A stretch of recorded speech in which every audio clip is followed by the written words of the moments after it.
Commissioner Rawalpindi جو آئے اور دو پوائنٹ آف ویو سامنے آ رہا ہے. میں آپ کا پوائنٹ آف ویو بھی لینا چاہتا ہوں. ایک کہتا ہے پاکستان میں سچ بولنا اور اپنے ضمیر کے اوپر آ کر بات کرنے جو ہے وہ بڑا مشکل کام ہے.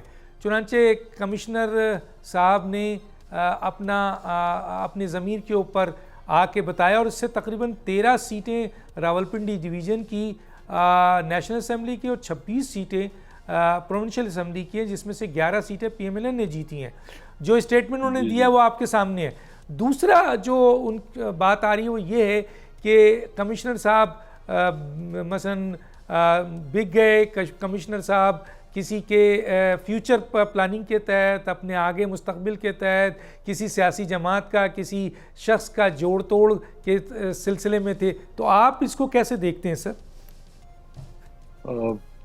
ڈاکٹر صاحب، اس ملک کی یہ تاریخ رہی ہے کہ اس ملک میں سچ بولنا آئین کو توڑنے سے زیادہ گناہ سمجھا جاتا ہے. اس ملک میں حق کی آواز اٹھانا یہاں پر قتل عام سے زیادہ جو ہے گناہ سمجھا جاتا ہے.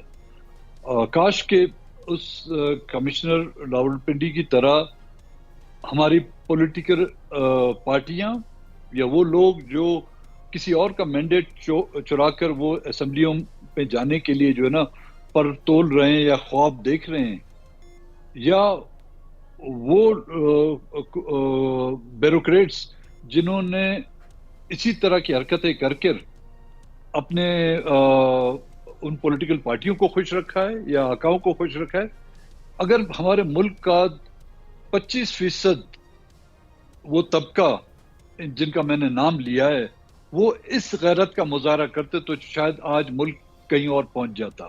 اب مجھے حیرانی کی یہ کل بڑے بڑے ہمارے جو پولیٹیکل لوگ ہیں جن کا جو حکومت کا حصہ بھی تھے، وہ کہہ رہے ہیں کہ جی یہ کمشنر کا جو ہے دماغی توازن ٹھیک نہیں.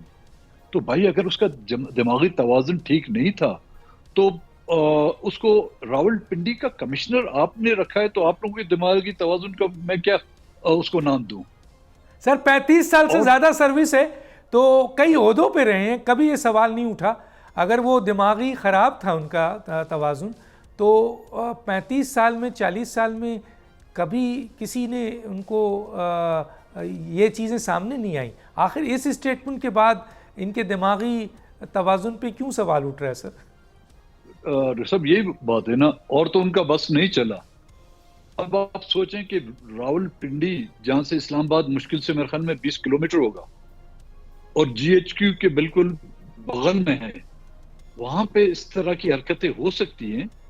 ہم لوگ جہاں پر کوئی ہمارے پوچھنے والا نہیں، ہم بلوچستان کے وہ لوگ جہاں پر 5 ملٹری آپریشن ہو چکے ہیں، جس کا اسلام آباد کو نہ پتہ ہے، نہ پنجاب کو پتہ ہے، نہ کے پی کو پتہ ہے، نہ سندھ کو پتہ ہے. ان علاقوں میں الیکشن کس طرح ہوئے ہوں گے، اور وہ بھی الیکشن کے دوران جب آپ نے نیٹ ورک ٹیلی فون سروسز بند کر دی تو وہ نتائج کس انداز میں اور کس طریقے سے بنائے گئے ہوں گے، اس کا اندازہ آپ خود ہی لگا سکتے ہیں. سبسکرائب کریں اور بیل دبائیں تاکہ کوئی خبر رہ نہ جائے.